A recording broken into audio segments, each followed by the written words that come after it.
19 ਸਾਲ ਦਾ ਸੀ, ਚੰਗਾ ਖਿਡਾਰੀ ਸੀ, ਪਰ ਨਸ਼ਾ ਜਿੱਤ ਗਿਆ। ਤਰਸੇਮ ਸਿਆ ਇਸ ਅੱਗ ਦਾ ਸੇਕ ਤਾਂ ਘਰ ਘਰ ਪਹੁੰਚਿਆ, ਪਰ ਬਸ ਹੁਣ ਹੋਰ ਨਹੀਂ। ਪੰਜਾਬ ਸਰਕਾਰ ਨੇ ਨਸ਼ਿਆਂ ਦੇ ਵਿਰੁੱਧ ਇੱਕ ਸਖਤ ਮੁਹਿੰਮ ਚਲਾਈ ਹੈ ਤੇ ਅਸੀਂ ਸਾਰਿਆਂ ਨੇ ਇਹਨਾਂ ਦਾ ਸਾਥ ਦੇਣਾ ਕਿ ਅੱਜ ਤੋਂ ਬਾਅਦ ਨਾ ਇਸ ਪਿੰਡ ਵਿੱਚ ਨਸ਼ਾ ਵਿਕੂਗਾ ਤੇ ਨਾ ਹੀ ਕਿਸੇ ਨਸ਼ਾ ਵੇਚਣ ਵਾਲੇ ਨੂੰ ਇੱਥੇ ਵੜਨ ਦਿੱਤਾ ਜਾਊ। ਜਿਹੜੇ ਨਸ਼ੇ ਵਿੱਚ ਫਸੇ ਹੋਏ ਨੇ ਉਹਨਾਂ ਨੂੰ ਨਸ਼ਾ ਮੁਕਤੀ ਕੇਂਦਰ ਵਿੱਚ ਭਰਤੀ ਕਰਾਵਾਂਗੇ। ਕੋਈ ਵੀ ਨਸ਼ਾ ਤਸਕਰ ਦੀ ਜ਼ਮਾਨਤ ਨਹੀਂ ਕਰਾਏਗਾ। ਵਾਅਦਾ ਕਰੋ, ਅਸੀਂ ਆਪਣੇ ਪਿੰਡ ਨੂੰ, ਆਪਣੇ ਪੰਜਾਬ ਨੂੰ ਨਸ਼ਾ ਮੁਕਤ ਕਰਕੇ ਰਹਾਂਗੇ। पूरी दुनिया के मुसलमानों के लिए और आम नागरिकों के लिए सऊदी सरकार के जरिए एक ऐसी खुशखबरी सुनाई गई है जिसे सुनकर आप भी खुश हो जाएंगे। जी हाँ दोस्तों, खासकर इस्लामिक देश और इस्लामिक लोग जो है इस खबर को सुनकर काफ़ी ज़्यादा खुश हो जाएंगे, क्योंकि सऊदी अरब एक मुसलमान के लिए क्या है वो अच्छे से जानते हैं। हर एक मुसलमान का ख्वाब होता है कि सऊदी में जाकर हज या उम्रा किया जाए। हज तो कर ही लिया जाए, उम्रा तो करने के लिए लोग जाते ही हैं, लेकिन ख्वाब होता है कि अपनी ज़िंदगी में मुसलमान हज ज़रूर कराए। अब ऐसे में सऊदी सरकार के ज़रिए एक ऐसी खुशखबरी पूरी दुनिया के लोगों को दिया गया है, जिसके बाद इस खबर को सुनकर मुसलमानों में तो काफ़ी खुशी और अच्छा जो रिएक्शन है वो देखने सुनने को मिल रहा है। दरअसल रिपोर्ट क्या है दोस्तों, पूरी जानकारी आपको इस खबर में देने वाली हूँ। आपको बता दूं दोस्तों कि सऊदी अरब सरकार ने विदेशी नागरिकों और कंपनियों के लिए अपने रियल एस्टेट मार्केट को खोलने का फैसला कर लिया है। ये नया कानून 2026 से लागू भी होने जा रहा है। जी हाँ दोस्तों, ये नया कानून 2026 से लागू होने वाला है। इसके तहत विदेशी इन्वेस्टर्स रियाद, जद्दा और अन्य इलाकों में प्रॉपर्टी खरीद सकते हैं। ये कदम सऊदी अरब के विजन 2030 का हिस्सा है, जिसका मकसद ऑयल पर निर्भरता कम करना और अर्थव्यवस्था को मजबूती देना।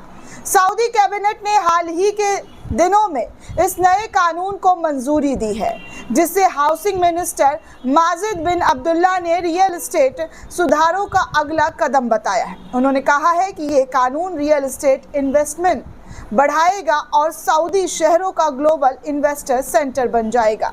आपको बता दूं दोस्तों कि सऊदी में विदेशियों के लिए प्रॉपर्टी खरीदने के नए नियम बना दिए गए हैं। विदेशियों को सभी प्रॉपर्टी को नेशनल रियल एस्टेट रजिस्ट्री में रजिस्टर करना अनिवार्य होगा। सबसे पहले विदेशी खरीदारों को प्रॉपर्टी खरीद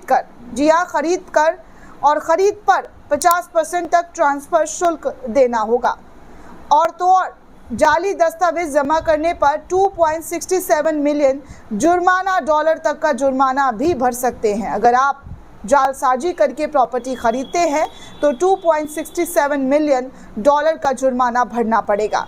संपत्ति को जबरन बेचने का आदेश दिया जा सकता है, ऐसा भी इस कानून के ज़रिए दिया गया है आदेश। और तो और उल्लंघन के मामले में 60 दिनों के भीतर अदालत में अपील की जा सकती है। एक रेगुलेट कमेटी नियम की निगरानी और लागू करने भी के लिए काम करेगी। आपको बता दूं दोस्तों कि हालांकि मक्का और मदीना जैसे पाक शहरों में प्रॉपर्टी खरीदने पर सऊदी गवर्नमेंट के ज़रिए प्रतिबंध लगाया गया है, क्योंकि इनका धार्मिक और सांस्कृतिक महत्व यहाँ से जुड़ा हुआ है। इन शहरों में सिर्फ मुस्लिम ही खास शर्तों के साथ संपत्ति खरीद सकते हैं। विदेशी निवेशक सऊदी स्टॉक एक्सचेंज पर लिस्टेड रियल एस्टेट कंपनियों में 49% तक शेयर खरीद सकते हैं, जो मक्का और मदीना में प्रोजेक्ट डेवलप करती है। रियल एस्टेट जनरल अथॉरिटी 180 दिनों के भीतर उन इलाकों और नियमों की लिस्ट जारी करेगी जहां विदेशी प्रॉपर्टी खरीद सकते हैं। ये सुधार हज और उम्रा जैसे धार्मिक पर्यटनों को बढ़ावा देना और 2030 तक 30 बिलियन डॉलर की इनकम को टारगेट को सपोर्ट करना है। सऊदी में विदेशियों के लिए प्रॉपर्टी खरीदने के पुराने नियम भी है। अचल संपत्ति खरीदने की इजाज़त नहीं दी गई है, सिवाय कुछ खास मामलों में। मक्का और मदीना में मुस्लिम और गैर मुस्लिम दोनों के लिए प्रॉपर्टी खरीदने पर पूर्ण रूप से प्रतिबंध था। विदेशी निवेशकों को सरकारी मंजूरी के बाद ही प्रॉपर्टी खरीदने पर मंजूरी थी।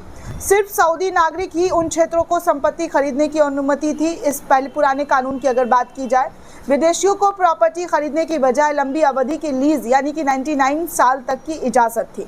सऊदी अरब का विजन 2030 सऊदी प्रिंस मोहम्मद बिन सलमान की एक महत्वाकांक्षी योजना है, जिसमें 2016 से शुरू किया गया था और इसका मकसद है यानी कि सऊदी अरब की अर्थव्यवस्था में तेजी लाना और देश की आर्थिक, सामाजिक और सांस्कृतिक तौर पर मजबूत करने का विजन है। दोस्तों, आपको बता दूं कि सऊदी अरबिया जो है 2030 तक का विजन सेट करके चल रहा है, जहां पर उनके 3 मुख्य टारगेट हैं जिसको वो पूरी तरीके से 2030 तक अचीव करना चाहता है। पहला, सऊदी नागरिकों का जीवन बेहतर करना, शिक्षा, स्वास्थ्य और मनोरंजन के बढ़ावा देना। जी हाँ, और मनोरंजन को बढ़ावा देना। दूसरा, ऑयल पर निर्भरता कम करके अन्य उद्योगों को बढ़ावा देना, विदेशी इन्वेस्टमेंट को आकर्षित करना और निजी कंपनियों को बढ़ावा देना। तीसरा, पर्यावरण की रक्षा करना, जैसी स्वच्छ ऊर्जा और इलेक्ट्रिक वाहनों पर जोर देना, सरकार को और पारदर्शी और कुशल बनाना। विजन 2030 तक ही MBS वीरान रेगिस्तान में नियोम नाम का एक नया शहर भी बसाना चाहते हैं। प्रोजेक्ट के तहत दलाइन नाम का एक शहर बसाया जा रहा है। ये एक कार फ्री शहर होगा, जहां पर सिर्फ 200 मीटर चौड़ा और 170 किलोमीटर लंबा होगा। BBC के मुताबिक साल 2030 तक इस प्रोजेक्ट में सिर्फ 2.4 किलोमीटर हिस्सा ही पूरा हो पाएगा। नियोम सऊदी के क्राउन प्रिंस मोहम्मद बिन सलमान का ड्रीम प्रोजेक्ट है। इस पर सऊदी 40 लाख करोड़ रुपए खर्च कर रही है। एक राजकुमार का ये ख्वाब है। जी हाँ, सऊदी के किंग, उनका ये ख्वाब है। सऊदी अरब के क्राउन प्रिंस मोहम्मद बिन सलमान ने जुलाई 2022 में एक अनोखे शहर का डिज़ाइन लॉन्च किया है।